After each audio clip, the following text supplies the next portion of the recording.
pukul 17 waktu Indonesia Barat.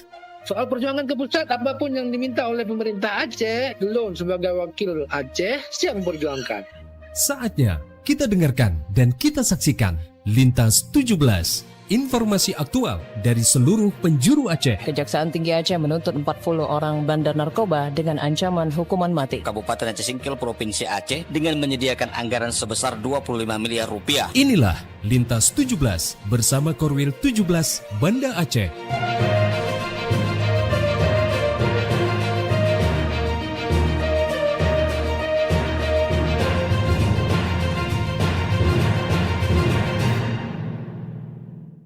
Assalamualaikum warahmatullahi wabarakatuh. Dari Jalan Sultan Iskandar Muda 13 Banda Aceh, saya Rifki Badra bersama presenter dari RRI Sekorwil Nusantara 17 Banda Aceh, Lusmawe, Melabuh, Takengon, Sabang, dan Singkil mengantarkan Lintas 17, siaran berita berjaringan, menyajikan informasi aktual yang terjadi di berbagai penjuru Aceh.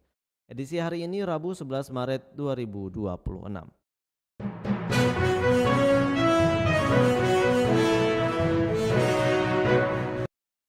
Berita utama yang dapat Anda simak sore ini diantaranya, Dinas Pendidikan Aceh dorong pendidikan adaptif terhadap teknologi. Informasi lainnya, penetapan zakat fitrah di Aceh disesuaikan dengan harga beras daerah.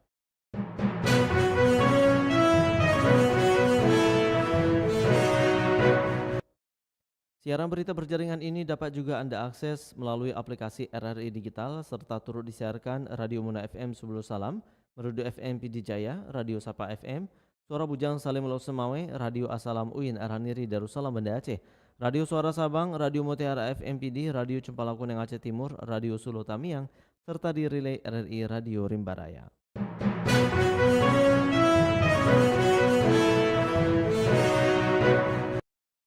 Baiklah saudara, berita pertama kami mulai dari Kutaraja, Banda Aceh.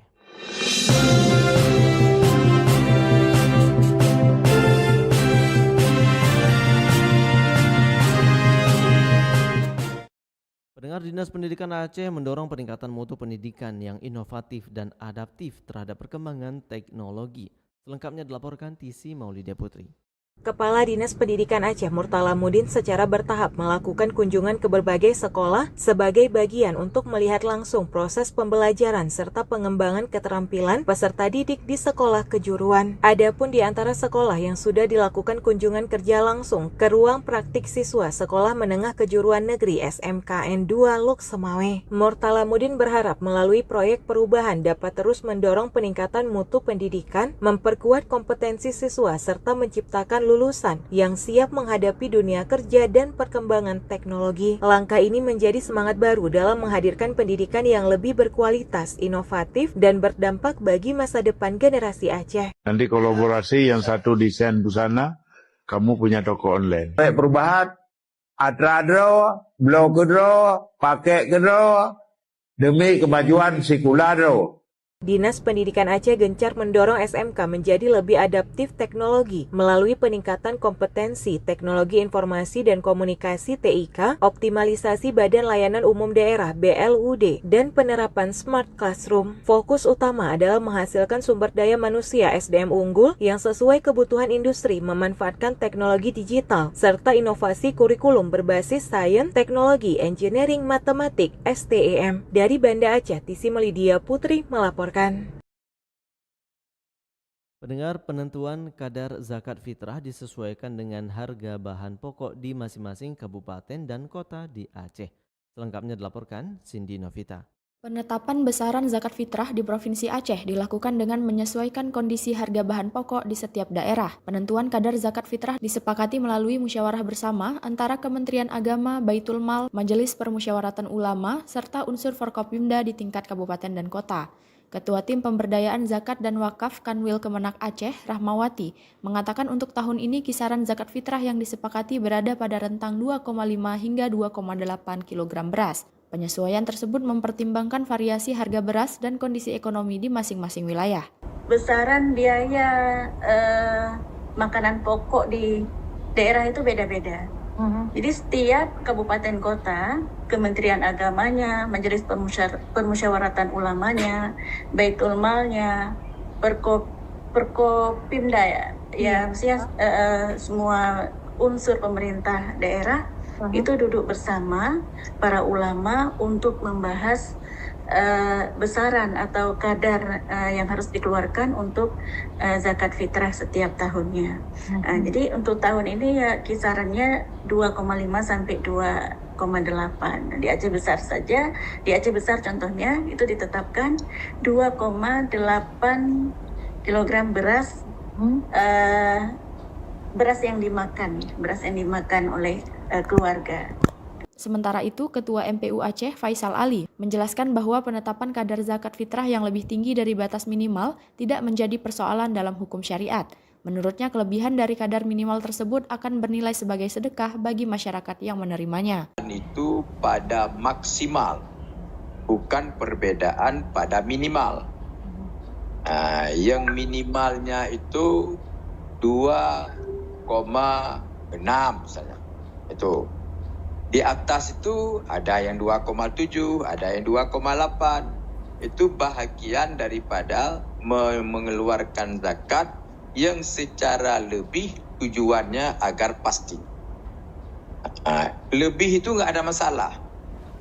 Dari Banda Aceh, Cindy Novita, Pro 3 RRI terus mengudara untuk Indonesia. Dari Kutaraja, Banda Aceh, lintas 17 menuju Samudra Pasai, Aceh Utara.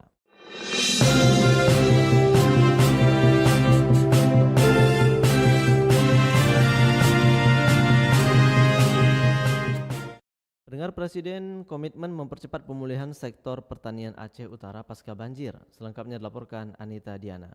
Presiden Prabowo Subianto berkomitmen membantu pemulihan sektor pertanian di Aceh Utara yang rusak akibat banjir. Komitmen itu disampaikan setelah menerima laporan langsung dari Bupati Aceh Utara, Ismail Ajalil, dalam pertemuan virtual melalui Zoom Senin lalu. Dalam pertemuan tersebut, Bupati yang akrab disapa Ayahwa melaporkan kondisi masyarakat pasca banjir, termasuk masih adanya pengungsi serta kerusakan infrastruktur seperti jalan dan jembatan yang menghambat aktivitas ekonomi warga. Selain itu, kerusakan sektor pertanian dan perikanan menjadi persoalan mendesak karena merupakan sumber utama penghidupan masyarakat setempat.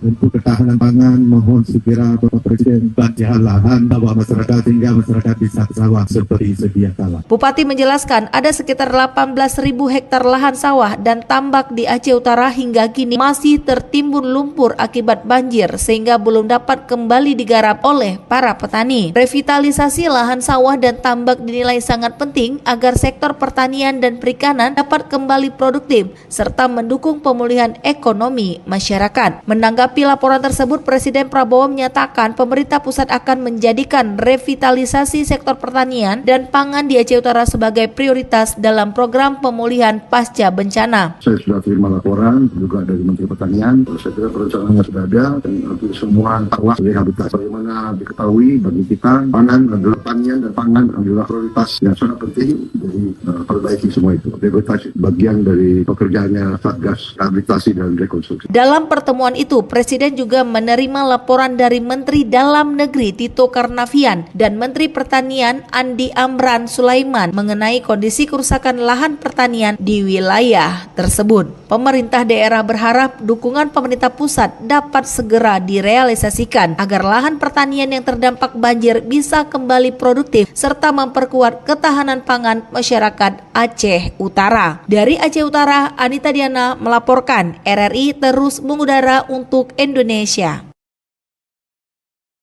Dari Samudra Pasai, Aceh Utara, kita menuju Melabuh.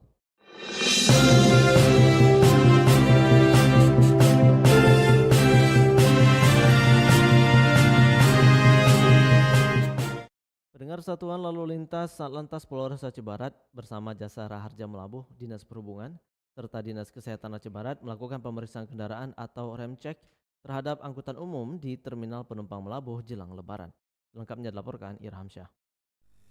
Satlantas Polres Aceh Barat bersama Jasa Raharja Melabuh, Dinas Perhubungan, serta Dinas Kesehatan Aceh Barat melakukan pemeriksaan kendaraan atau rem cek terhadap angkutan umum di Terminal Penumpang Melabuh Selasa pagi. Pemeriksaan tersebut dilakukan untuk memastikan kendaraan angkutan penumpang yang beroperasi benar-benar dalam kondisi layak jalan, terutama menjelang arus mudik Lebaran 2026. Kasatlantas Polres Aceh Barat AKP Yusrizal mengatakan pemeriksaan kendaraan penumpang secara rutin perlu dilakukan sebagai upaya menekan angka kecelakaan lalu lintas. Menurutnya kegiatan ini juga merupakan bagian dari persiapan menghadapi arus mudik lebaran yang akan dilaksanakan melalui operasi ketupat Selawah 2026. Kami melaksanakan kegiatan ramcek yang intinya untuk kelayakan kendaraan bersama dengan instansi terkait yaitu dari Dishub, Jasara Harja, dan Dinas Kesehatan yang bertujuan untuk antisipasi kegiatan arus mudik lebaran tahun 2026 yang juga berkaitan dengan kami dari kepolisian akan melaksanakan kegiatan operasi ketupat Selawah 2026. Ia menambahkan kegiatan ramcek tersebut akan berlangsung selama 2 hari dengan fokus pada kendaraan angkutan penumpang yang diperkirakan akan digunakan masyarakat selama masa mudik lebaran tahun ini.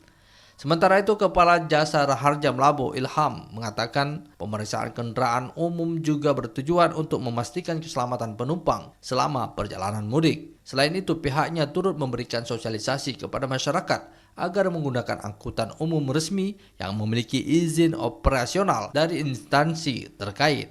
Terkait dengan para penumpang, kami juga turut mensosialisasikan untuk senantiasa menggunakan angkutan umum yang resmi, Bang. Yang resmi ini artinya memiliki izin dari instansi terkait untuk mengangkut penumpang supaya kepastian keterjaminannya jika terjadi kecelakaan itu bisa diberikan santunan oleh Jasara Harja. Ia menambahkan santunan tersebut dapat diberikan apabila penumpang menggunakan angkutan umum resmi yang dibuktikan dengan tiket perjalanan serta kendaraan yang memiliki tanda khusus seperti plat nomor berwarna kuning. Melalui kegiatan ramcek ini, diharapkan keselamatan penumpang dapat lebih terjamin, serta angka kecelakaan lalu lintas selama arus mudik lebaran dapat diminimalkan. Reporter RRI Melabo Irhamsyah melaporkan. Pendengar, BPJS Kesehatan Melabuh optimalkan layanan bagi peserta program Jaminan Kesehatan Nasional JKN agar tetap dapat diakses selama libur lebaran Idul Fitri tahun 2026. Selengkapnya dilaporkan Arif Rizalul. BPJS Kesehatan Melabuh memastikan layanan bagi peserta program Jaminan Kesehatan Nasional JKN tetap dapat diakses secara optimal selama periode libur Lebaran tahun 2026. Berbagai kemudahan layanan telah disiapkan agar peserta tetap memperoleh pelayanan kesehatan maupun layanan administrasi kepesertaan termasuk bagi masyarakat yang sedang melakukan perjalanan mudik ke kampung halaman. Kepala BPJS Kesehatan Cabang Melabuh Sarwika Meseke mengatakan bahwa kemudahan layanan JKN harus tetap dirasakan oleh masyarakat kapanpun dan dimanapun. Layanan tersebut dapat diakses di seluruh wilayah Indonesia termasuk saat momentum mudik Lebaran Idul Fitri 1447 Hijriah 2026 Masehi yang merupakan menjadi tradisi tahunan di masyarakat. Konferensi pers kali ini kami menyampaikan bahwasanya BPJS Kesehatan berkomitmen ya untuk menjamin pelayanan selama libur Lebaran. Artinya peserta tidak takut untuk berobat apabila memang sakit ya. Kalau memang kondisinya emergensi, silakan datang ke unit gawat darurat terdekat, baik itu di FKTP maupun di rumah sakit. Namun kalau memang kondisinya tidak gawat darurat, silahkan mengunjungi FKTP yang memang buka. BPJS Kesehatan berharap berbagai kemudahan layanan dapat memberikan rasa aman bagi masyarakat selama perjalanan mudik Lebaran, sehingga peserta JKN tetap mendapatkan perlindungan dan akses layanan kesehatan yang dibutuhkan dimanapun berada. Reporter RRI Arif Rizalul melaporkan. Dari Melabuh, pendengar, lintas 17 bergerak menuju dataran tinggi Tanah Gayo.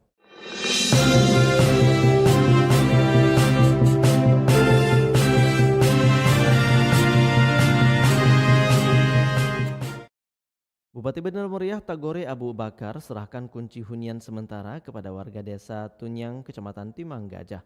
Selengkapnya dilaporkan Alfi Sahrin. Bupati Bener Meriah Tagore Abu Bakar menyerahkan secara simbolis kunci hunian sementara atau huntara kepada warga Kampung Tunyang, Kecamatan Timang Gajah. Huntara tersebut dibangun oleh Kementerian Pekerjaan Umum Republik Indonesia bekerja sama dengan PT Waskita Karya sebagai bentuk dukungan penyediaan tempat tinggal sementara yang layak bagi masyarakat terdampak bencana hidrometeorologi. Bupati Bener Meriah mengatakan penyerahan kunci itu menjadi bagian dari upaya percepatan penempatan warga yang sebelumnya kehilangan tempat tinggal akibat bencana. Siap menerima musibah sesungguhnya Allah tidak akan memberikan cobaan kepada melebihi kemampuan yang menerimanya. Sebenarnya Ustadz kita yang ngomong. Ya Bu ya. Apalagi yang terima kasih kepada kementerian ya, kepada Bapak Presiden Prabowo Subianto. Mudah-mudahan beliau sehat. Langkah percepatan pembangunan Huntara tersebut juga dilakukan menjelang perayaan Idul Fitri 1447 Hijriah agar masyarakat dapat menempati hunian yang lebih aman dan nyaman. Dengan tersedianya fasilitas yang memadai, warga diharapkan dapat tinggal sementara di Huntara tersebut sembari menunggu proses pembangunan hunian tetap yang direncanakan pemerintah pada tahap berikutnya. Alfi Sahrin, RRI Takengon, melaporkan. Anda sedang mendengarkan Lintas 17 dari Korwil 17 Banda Aceh.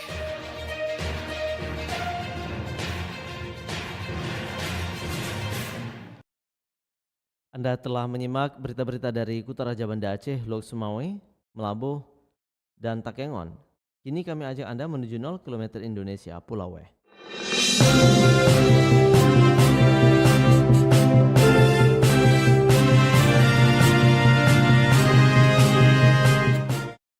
Pendengar dari Sabang, Subdem POM IM 21 Sabang terus menunjukkan komitmennya dalam mendukung program ketahanan pangan nasional melalui budidaya cabai. Hingga saat ini satuan tersebut telah berhasil melaksanakan 2 kali panen dengan hasil yang terus meningkat.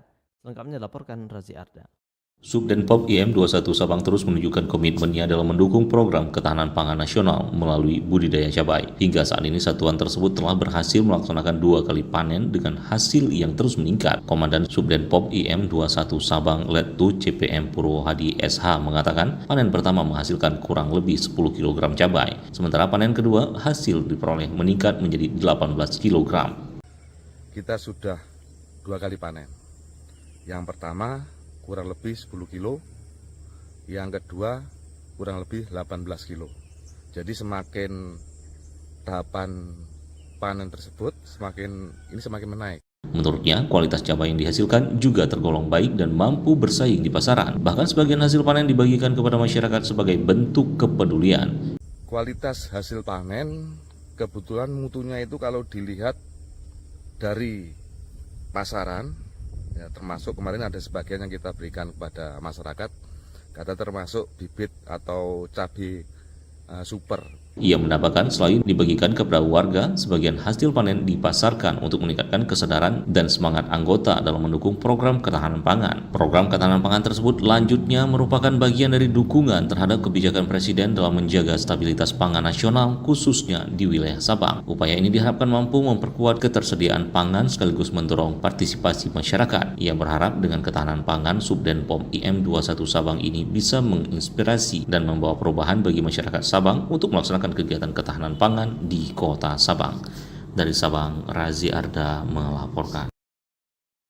Dari 0 km Indonesia Sabang, lintas 17 bergerak menuju kawasan Bumi Syekh Abdul Rauf As-Singkili.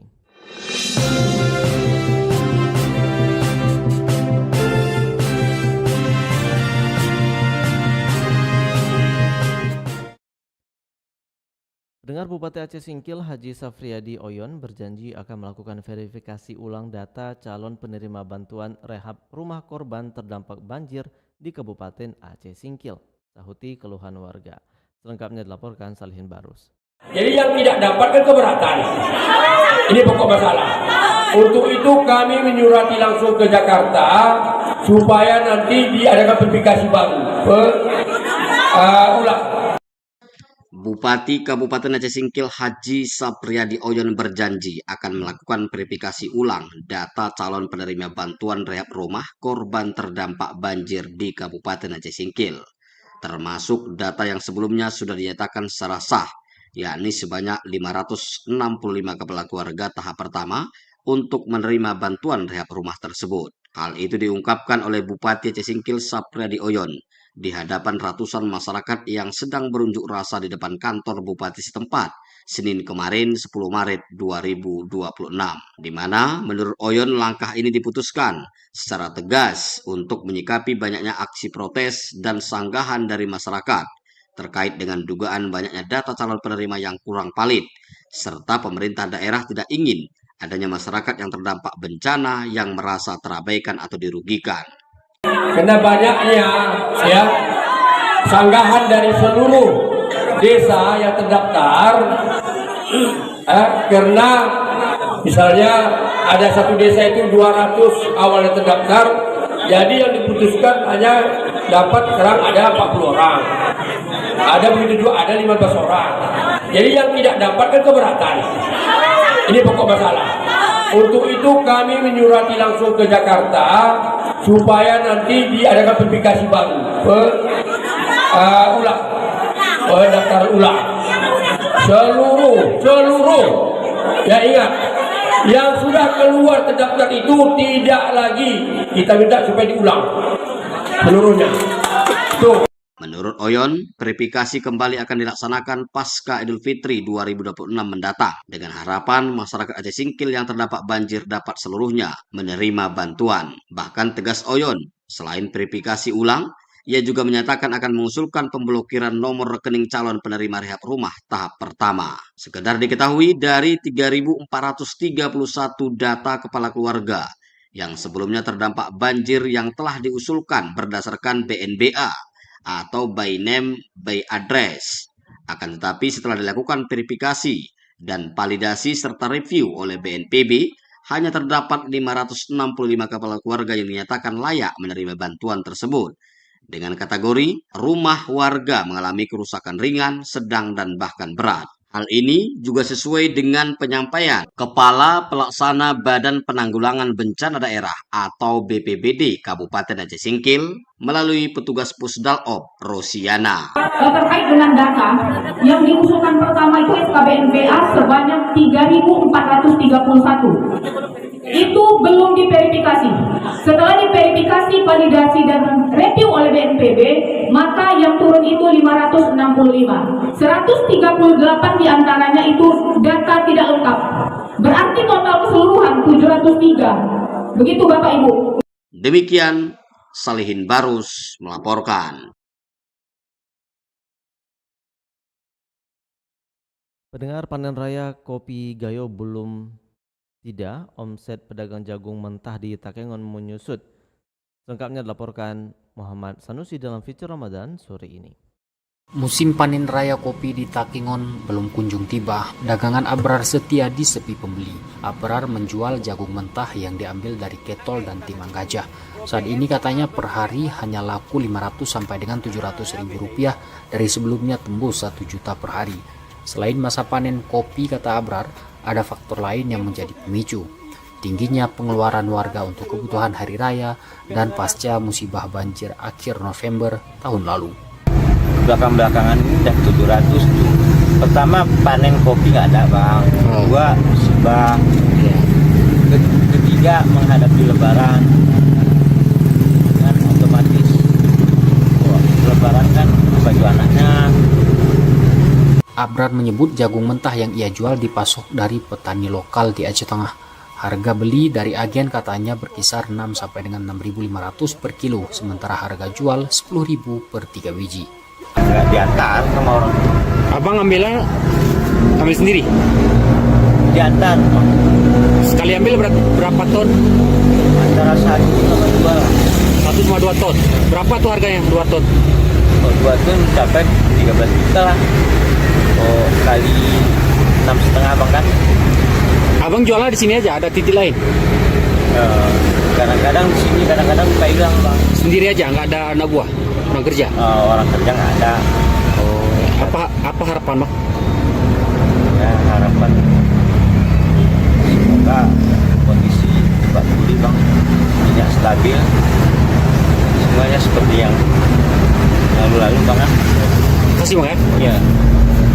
Abrar mengaku sudah 3 tahun menjual jagung mentah. Hasil dari penjualan itu ia gunakan untuk menyambung hidup dan kebutuhan keluarga.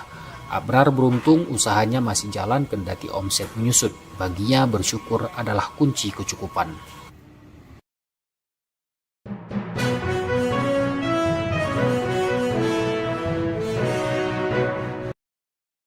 Dengan berakhirnya laporan tadi berakhir sudah Lintas 17 sore ini. Berita utama dari RRI sewilayah batas Selasar Korwil 17 Banda Aceh. Atas perhatian Anda kami ucapkan terima kasih. Wassalamualaikum warahmatullahi wabarakatuh. Sekali di udara, tetap di udara. Demikian Lintas 17 sore ini. Produksi Korwil 17 Banda Aceh.